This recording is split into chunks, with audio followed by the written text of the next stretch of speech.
ঘর থেকে সাগর ভাই বেরিয়ে যাওয়ার পর আমি দরজাটা ভেতর থেকে আটকে দিলাম। ভেবেছিলাম নিজের বিছানা হয়তো একটু শান্তি পাবো, কিন্তু কম্বলটা টেনে গায়ে দিতেই আমার পা কার যেন একটা হিমশীতল শরীরের সাথে ঠেকলো। অন্ধকারের মাঝে হাত বাড়িয়ে দিতেই অনুভব করলাম আমার পাশে কে একজন শুয়ে আছে, যার শরীরটা সাদা অমসৃণ কাপড়ে মোড়ানো। সাগর ভাই আমাকে বাড়িতে পৌঁছে দিয়ে চলে গেলেন। মা বাবা পাশের ঘরে অঘুরে ঘুমাচ্ছে। আমি কোনো মতে হাত মুখ ধুয়ে নিজের ঘরে এসে ঢুকলাম। মনের ভেতর তখনও রেল লাইনের সে কাটা মাথা আর সুপারি বাগানের সাদা লাশের ছবি ভাসছে। ভয়ে ভয়ে হারিকেনের আলোটা কমিয়ে বিছানায় বসলাম। বাইরে বাতাসের শস্য শব্দ, যেন কেউ ফিসফিস করে কথা বলছে। আমি তাড়াতাড়ি কম্বলটা মাথার উপর দিয়ে নিজেকে ঢেকে ফেললাম, কিন্তু ঠিক তখনই অনুভব করলাম বিছানাটা যেন একটু বেশি ভারী লাগছে। আমার পায়ের কাছে কে একজন শুয়ে আছে। প্রথমে ভাবলাম হয়তো মনের ভুল, কিন্তু পা নাড়াতেই শক্ত কোনো কিছুর সাথে ধাক্কা খেলো। আমি কাঁপতে কাঁপতে কম্বলের নিচ দিয়ে হাত বাড়ালাম।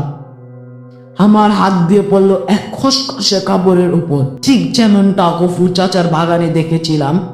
সাদা কাফনের কাপড়। আতঙ্কে আমার চিৎকার আটকে গেল। আমি এক ঝটকায় কম্বল সরিয়ে উঠে দাঁড়ালাম। হারিকেনের স্লান আলোয় দেখলাম আমার বিছানায় শুয়ে আছে সেই সাদা কাফন মোড়ানো অভয়টি। সে ধীরে ধীরে মাথা তুলছে।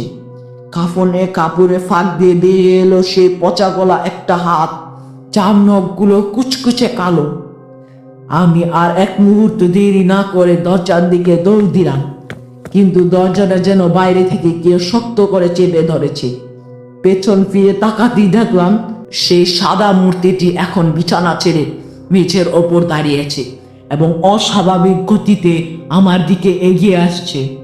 তার মুখ নেই, চোখ নেই, শুধু সাদা কাপড়ের আড়ালে এক বিভৎস অন্ধকার। ঠিক সেই মুহূর্তে পাশের ঘরে জানালায় কাঁচ ভাঙার এক বিকট শব্দ হলো, আর তখনই শুরু হলো এক অদ্ভুত কান্নার সুর, যা মানুষের নয়। সেই রাতে আমার ঘরের দরজা কেন খুলছিল না, আর জানালার কাঁচ ভেঙে আমার ঘরে কে প্রবেশ করেছিল? পরদিন সকালে যখন পুরো গ্রামের মানুষ সেই রেল লাইনে জড়ো হলো, তখন তারা এমন এক সত্য জানতে পারলো যা শুনলে আপনাদেরও আত্মা কেঁপে উঠবে।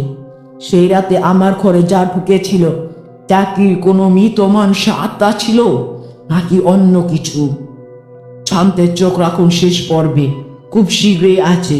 কণ্ঠস্বরে আমি ছিলাম মোহাম্মদ রিসালাত।